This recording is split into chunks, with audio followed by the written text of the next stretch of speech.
Rain slammed against the penthouse windows so hard it sounded like handfuls of stones. Stood by the open door with his chest heaving and his face tight with the kind of anger that comes from fear pretending to be power. His mother, Lenora, stood in the polished hallway holding a faded overnight bag and a grocery sack with 2 sweaters folded inside. Naomi, his new wife, watched from the living room in a silk robe, one hand wrapped around a crystal glass, her silence sharper than any insult. "Go back to where you came from," Gabriel said. His voice cracked on the last word, but he said it anyway. The sentence landed harder because this was not some stranger speaking. This was the son Lenora had raised with blistered hands and skipped meals. Lenora did not cry. She looked at him the way only a black mother can look at a child she carried through hunger, grief, and closed doors. Her eyes held pain, yes, but also memory, and memory made the pain heavier. "I know where I came from," she said softly. "Do you?" Naomi stepped closer, calm and cold. "You embarrassed us in front of the board, Lenora. You crossed the line." The city lights behind her made her look carved out of glass, beautiful and hard. Gabriel did not correct her. That was the moment the betrayal stopped being private. Lenora bent slowly, picked up the brown coat Naomi had dropped near the door, and slipped it over her shoulders. The coat was too thin for the storm and too old for the building she was leaving. She reached into her purse, pulled out a worn leather folder, and placed it on the console table by the mirror. "You may need this one day," she said. Then she walked into the cold rain without waiting for the elevator. Gabriel closed the door too fast. The sound split the apartment in two. One side held warmth, designer lamps, and expensive quiet. The other side held a 68-year-old black woman with bad knees stepping into a storm with nowhere kind to go. An hour earlier, the apartment had been full of money and laughter. Black executives in tailored suits had stood beneath abstract art and talked about equity, legacy, and urban renewal while eating salmon on silver plates. Gabriel had been smiling all evening because the deal he wanted most was almost his. A promotion tied to a redevelopment project called Freeman Square. Then Lenora spoke. It happened after Solomon Reed, the chairman of Gabriel's firm, raised a toast and called Freeman Square an underused block ready for transformation. Who had spent most of the dinner saying very little, set down her water glass and said, "Underused is a pretty word for a black neighborhood you plan to erase."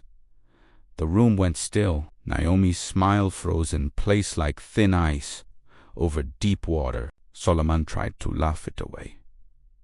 Lenora did not let him. She asked if anyone at the table had walked those blocks at dawn and seen grandmothers taking children to school, or heard men opening barbershops they'd kept alive through 3 recessions and a flood. Then she looked at Gabriel and said, very quietly, "A place is not empty because rich people haven't claimed it yet." Naomi touched Gabriel's arm under the table, but it was not a loving touch.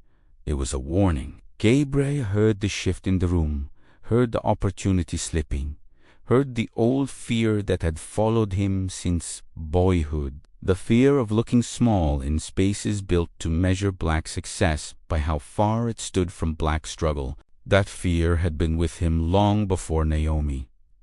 It had lived inside him since he was 12 and wearing second-hand shoes to a scholarship interview while boys from better zip codes smirked at the frayed edge of his cuffs. It had lived in every boardroom where he lowered his voice and softened his neighborhood out of his vowels.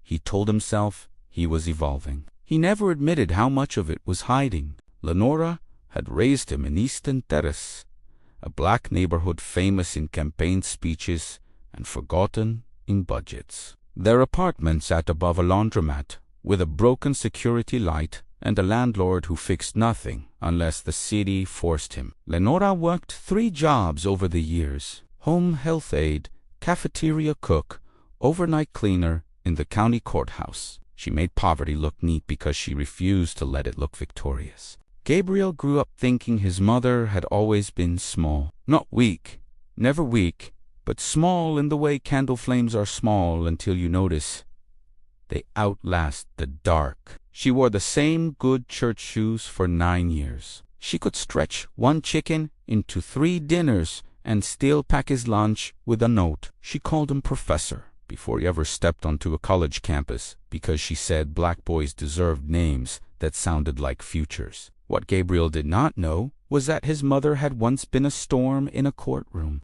Lenora had attended law school at night when Gabriel was a toddler and his father was already gone. She had graduated near the top of her class, then joined a housing justice clinic where she fought banks, landlords, and the city itself when black families were pushed off land their grandparents had paid for twice. She won cases that should have made her famous. Instead, white partners took the television interviews, male supervisors took the credit, and donors took fright when a black woman refused to be grateful and quiet. By the time Gabriel was old enough to understand the word career, Lenora's had been dismantled. A judge she embarrassed blackballed her. A firm she challenged called her unstable. Grants disappeared. Clients were warned away. In public, people praised her brilliance. In private, they shut every door. She kept the degree in a box and picked up mops at night because a system that loved her courage, in theory, would not let her eat from it in practice. She never told Gabriel the whole story. She let him believe she had simply worked at the courthouse. She said it with a shrug because she wanted him free of her bitterness, even though bitterness would have been the cheaper thing to give. Instead, she gave him books, bus fare, tutoring, and the terrifying luxury of believing he could belong anywhere. He did belong anywhere. He was brilliant, disciplined, and handsome, in a quiet way that made people trust him after 5 minutes and underestimate him after 4. He became the kind of black man institutions like to advertise when they want to prove they are changing. He learned the rules, spoke their language, and climbed. By 36, he was senior counsel at Reed Urban Partners, living in a penthouse with floor-to-ceiling glass and a wife who wore elegance like armor. Naomi Price Carter came from a different kind of black family. Her father was a surgeon.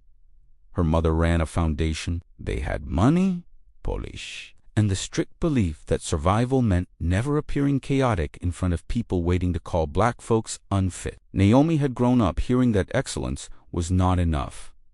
It had to be immaculate.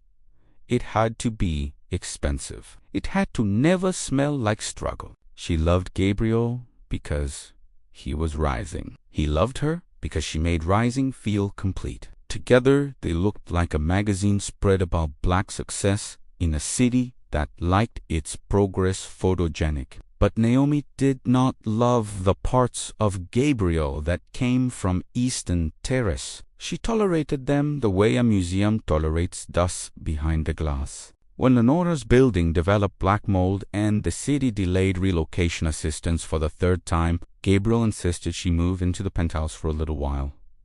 Naomi smiled and said yes, but the yes arrived wearing gloves. Lenora came with 2 bags, a Bible with broken stitching and the habit of making herself smaller than necessary in other people's rooms. She kept to the guest suite and washed her own dishes. But Naomi still acted as if the older woman's very breathing disturbed the... Then Lenora saw the Freeman Square file on Gabriel's desk. She knew the name immediately. Years ago, she had helped form a protective land trust around that neighborhood after a wave of illegal foreclosures stripped black families of inherited property. The trust was designed to stop developers from swallowing the block without community consent. Few people knew the final authority still existed because the records had been buried, misfiled, and conveniently forgotten. Lenora had kept copies. Anyway, black people learn early that paperwork is memory with teeth. She told Gabriel the project was contaminated. She said those deeds carried old blood on them, old fraught, old deft, dressed up in fresh language. Gabriel asked how she knew. Naomi answered before Lenora could. Because she distrusts everything we do, she said, though that was not true. Lenora distrusted only what had earned it. After the dinner party blew apart, Naomi did what she always did when she wanted victory. She lowered her voice. "If you'll let us sabotage this deal, you can kiss the partnership goodbye," she told Gabriel. "We have fought too hard to let old resentment ruin our future." Gabriel stared at the wet marble floor and said nothing, while his mother stood within hearing distance. Then came the door. The rain, the sentence that should have broken his mouth before it left it, the sights of Lenora disappearing into the storm with her shoulders straight and her dignity intact. Gabriel poured himself a drink after she left, but the liquor did not soften anything. He slept beside Naomi and dreamed of water rising through old apartment walls. At 7 the next morning, his phone rang with a hospital number. Dr. Aisha Coleman's voice was steady and precise, a black woman's voice used to handling panic without catching it. Lenora Carter had been found collapsed at a bus shelter 3 blocks from the penthouse. Soaked through, blood pressure dangerously high, pulse unstable when the ambulance reached her. She was alive. The pause after that sentence carried every possibility Gabriel was afraid to name. He drove like a man trying to outrun the person he had been 12 hours earlier. City General stood over the street like a blunt truth. Inside the ICU, the air smelled sterile and unforgiving. Lenora looked smaller in the hospital bed than Gabriel had ever seen her. Her silver braids damp at the temples, her breathing assisted, her hands still. Gabriel took one of those hands and felt how cold it was. The guilt hit him so hard he nearly dropped to his knees. He wanted to call her Mama the way he had when he was small, but the word caught in his throat because he had not acted like someone worthy of it. Dr. Coleman returned with a chart and then stopped. Her eyes moved from Lenora's face to Gabriel's. "You're her son?" she asked. Gabriel nodded. The doctor exhaled once, long and surprised. "Your mother is Lenora Carter, from the Easton housing cases." Gabriel blinked. "My mother worked at the courthouse," he said, and even to his own ears, the sentence sounded childish. Dr. Coleman stared at him for 1 second too long. "Your mother wrote legal arguments we still study in public health policy," she said. "She forced this city to stop displacing black families without relocation care. This Hospitales Community Emergency Wing exists because she sued the county when they closed services in black neighborhoods." She looked back at the bed. "Half the people in this building know her name." Before Gabriel could answer, another voice came from the doorway. "Lenora Carter does not die in a storm." Judge Malcolm Avery, retired now but still carrying authority like a tailored coat, stepped into the room with rain on his umbrella and shock on his face. He was black, old school, and feared in every room where law still mattered. "Not after what she survived." Gabriel stood. "You know my mother?" Judge Avery gave him a look that seemed to strip away his degrees, his watch, his polished shoes. "Young man, your mother taught some of us how to fight. When the city decided black folks were removable, she built a trust protecting Fremont Square." He let the words hang. "Without her signature, your company owns nothing." The room changed in that instant. Lenora was no longer the inconvenient old woman Naomi wanted hidden from guests. She was the one person standing between predatory power and a black neighborhood marked for elegant destruction. Gabriel felt his stomach turn as every assumption he had leaned on shattered at once. Lenora woke 2 hours later to a blur of monitors and grief on her son's face. She was weak, but her mind came back sharp. When Gabriel stammered out an apology, she squeezed his hand once and asked for the leather folder she had left on the console table. He fetched it from the apartment himself, hands shaking as he opened it in the hospital chair. Inside were deeds, injunctions, handwritten notes, and a final amendment to the land trust. Lenora pointed with a trembling finger. "Page 19, she whispered. Gabriel turned the page. "Read the clause under the blue tab." He read it aloud and stopped halfway through. "Community transfer rights could not be executed without approval from the last surviving trustee." The name printed there was Lenora May Carter, not buried in history. Alive, binding, final. She closed her eyes for a moment, then opened them again. "They thought they erased me," she said. "But black women learn to hide truth where thieves won't think to look."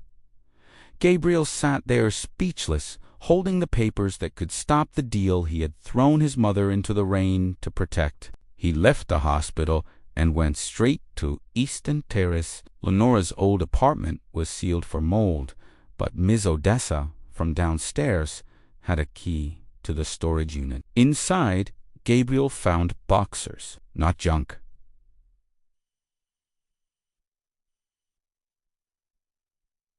History. Law journals with his mother's name highlighted. News clippings where her quote appeared under someone else's photograph. Award plaques wrapped in old dish towels. Rejection letters. Threats. One newspaper column called her too emotional for serious urban policy, which was the polite way powerful people said a black woman had spoken too clearly. At the bottom of one box, beneath Gabriel's childhood spelling tests and report cards, he found a photo of Lenora on courthouse steps in a cheap brown suit. One fist raised, 3 black children clutching her skirt, a crowd behind her. On the back, she had written, "We won the stay. Families can sleep at home tonight." There was no mention that one of those children had been him. That night, Naomi met him in the apartment with a face already arranged for battle. She had heard from Solomon. The board was furious. Investors were nervous. If Lenora blocked the deal, Red Irby could bury Gabriel's career and sue for breach. Naomi stepped closer and dropped her voice to a cold whisper. "Then convince her not to." Gabriel looked at his wife and saw, maybe for the first time, not evil, but emptiness shaped like ambition. "She nearly died because I listened to you over my own conscience," he said. "Don't ask me to do it twice." Naomi flinched, then hardened. "She embarrassed you because she wanted control," Naomi said. "Now she has it, and you're romanticizing it because you feel guilty." "No," Gabriel said. "I'm finally seeing what control looks like when it isn't mine." The next morning, the board meeting turned into a reckoning. Solomon Reed stood at the head of the long glass table with 3 investors, 2 lobbyists, and a smile stretched too thin to trust. He began speaking before Gabriel even sat down. He talked about optics, delays, reputational management. Then Gabriel placed the trust documents on the table and slid them forward. Solomon's expression changed only once, but it changed enough. Gabriel told them the project rested on stolen assumptions and suppressed filings. He told them the community had legal standing and Lenora Carter had final authority. When Solomon suggested they challenge her capacity, Gabriel leaned forward and said, very calmly, "Try that against the woman who taught this city what due process means." He resigned before they could fire him, then exposed everything by sending internal memos to lawyers, journalists, and council members. By nightfall, Freeman Square was under review, and Red Urban was collapsing. Naomi left quietly 2 days later, telling him he was throwing everything away. But Gabriel simply replied, "Not enough to betray my mother again." Lenora spent 9 days recovering, and he stayed beside her the entire time, bringing tea and confessing everything he had lost: his job, his marriage, and the identity he had built. She listened calmly before saying, "You're grieving an illusion. Let it die." Overcome with shame, he broke down and whispered, "I threw you away." Lenora corrected him gently. "You forgot who you were throwing away." After her discharge, he brought her to a restored home near Freeman Square, where her name stood on the glass: the Lenora Carter Center for Housing Justice. Speechless, she stepped inside as Gabriel began rebuilding not just the community, but himself, selling the penthouse, funding the trust, and working under her guidance. A year later, standing before a crowd, he admitted that no success is worth forgetting the hands that raised you, finally understanding that true power lies in honoring your roots.